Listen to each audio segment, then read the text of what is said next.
Guys, mentor Sunil. क्या आपके बच्चे को किसी ने कहा है कि इसको माइल्ड ऑटिज्म है, मॉडरेट ऑटिज्म है, सीवियर ऑटिज्म है, माइल्ड टू मॉडरेट ऑटिज्म है, मॉडरेटली सीवियर ऑटिज्म है? तो अगर ये सारी की सारी बातें आपको सुनने को मिली हैं तो ये चैनल, ये वीडियो और मैं सब कुछ आपके लिए हैं। आप चैनल को सब्सक्राइब कीजिए, लाइक कीजिए, शेयर कीजिए, पूरी दुनिया में फैला दीजिए। मुझसे बात करने के लिए 8166790299 मेरा मोबाइल नंबर है।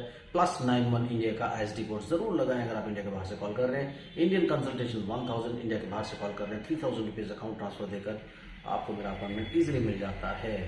तो चलिए, वर्षा ने बहुत अच्छा कमेंट किया है। आप जरूर सब लोग कमेंट सेक्शन में लिख के जरूर बताएं कि वर्षा की ये जो सजेशन है ये आपको कैसी लगी। अगर आपकी कमेंट सेक्शन में रिस्पॉन्स अच्छा आएगा तो डेफिनेटली वर्षा के सजेशन पे हम लोग काम करेंगे। वर्षा ने सजेशन किया है, sir please start online course for proper guidance of all parents which should cover all such issues and solutions.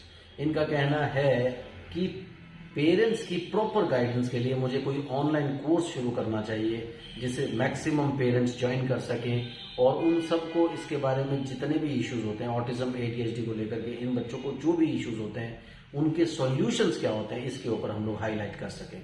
क्या आपको ये सजेशन पसंद आया है? अगर ये सजेशन आपको पसंद आया तो जरूर कमेंट सेक्शन में डालिए ताकि हम लोग ये सोचें कि क्या हम ऐसा कोई ऑनलाइन कोर्स सारे पेरेंट्स के लिए लॉन्च कर सकते हैं जो पहले से सीख जाएं कि उनको किस तरीके से आगे प्लानिंग करके अपने बच्चों को ठीक करना है और कौन कौन से इश्यूज इसमें आते हैं, कैसे उन इश्यूज को सॉल्व कर सकते हैं।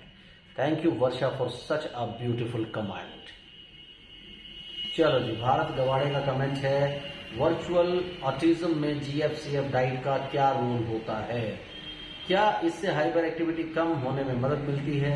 जैगरी और फ्रूट्स बच्चों को दे सकते हैं या नहीं दे सकते, इससे क्या फर्क पड़ता है? तो भारत सबसे पहले वर्चुअल ऑटिज्म में GFCF डाइट क्या होती है? GFCF डाइट होती है ग्लूटेन फ्री, कसीन फ्री डाइट। ये होती है कि कुछ सर्टेन प्रोटीन्स आप अपने खाने से बाहर निकाल देते हैं, क्योंकि ऐसी मेडिकल रिसर्च आई है कि इन सब से ऑटिज्म स्पेक्ट्रम डिसऑर्डर में जो सिम्टम्स आते हैं जैसे हाइपर एक्टिविटी हो गई, उसके अलावा स्टिमिंग हो गई, इस तरह के डिसऑर्डर्स, इस तरह के जो बिहेवियर्स हैं वो कम होते हैं। लेकिन ये सारी की सारी चीजों से ये आपके अपने ओपिनियंस भी होते हैं, क्योंकि रिसर्च कैसे आती है, ये कैसे काम करती है GFCF डाइट, इसके ऊपर कोई पिन पॉइंटेड ऑब्जेक्टिव चीजें नहीं बनी है। ये सिर्फ आप क्या करते हैं, ग्रुप ले लेते हैं कि 10 लोगों को आप ये डाइट दो, उसमें से आप ये देखो कि कितने लोगों के सिम्टम बढ़ गए, कितनों के कम हो गए, उसके ऊपर आप एक कंक्लूजन पे आ जाते हैं। लेकिन मेरा ये मानना है कि मैंने भी अपने क्लिनिक पर आज मैं कम से कम 20 ऑनलाइन और 20 ऑफलाइन लोगों को रोज देखता हूं, तो मैंने भी ये देखा है कि ये डाइट से कोई खास फर्क नहीं पड़ता है। अगर आपका बच्चा ग्लूटेन से या कसीन से एलर्जिक है तो आपको ये चीजें छोड़नी चाहिए, वरना आपको ये सब चीजें छोड़ने से कोई मदद नहीं मिलने वाली है।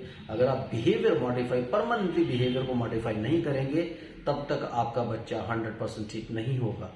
तो आप ये सब चीजों पे ध्यान मत दीजिए। कई सारी चीजें होती है, कई सारे लोग आपको कई सारी चीजें, कई सारी बातें बताते हैं। तो यहां पर मैं ये कहूंगा कि इन सब चीजों पे ध्यान मत दीजिए।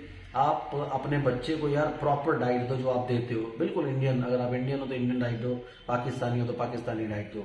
जब तक आपके बच्चे को एक्चुअली कोई एलर्जी नहीं है इन सब चीजों से, जैसे कई बच्चों को दूध से एलर्जी होती है, कई बच्चों को जैगरी से या गुड़ से कोई एलर्जी होती है, तो आप ये चीजें ना करें, अपने बच्चे के साथ कोई एक्सपेरिमेंट ना करें।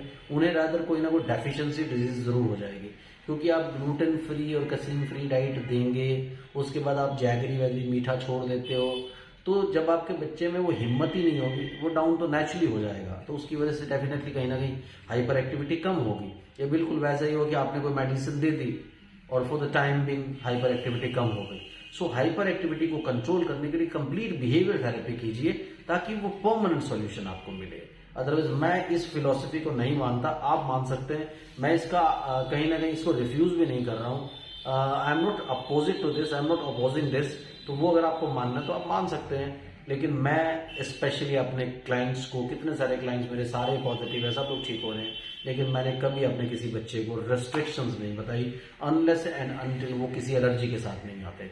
जिस चीज से एलर्जी है उसको छोड़ दीजिए बस, बाकी कोई डाइट पे कंट्रोल करने की मेरी तरफ से जरूरत नहीं पड़ती। Thank you very much, bye bye.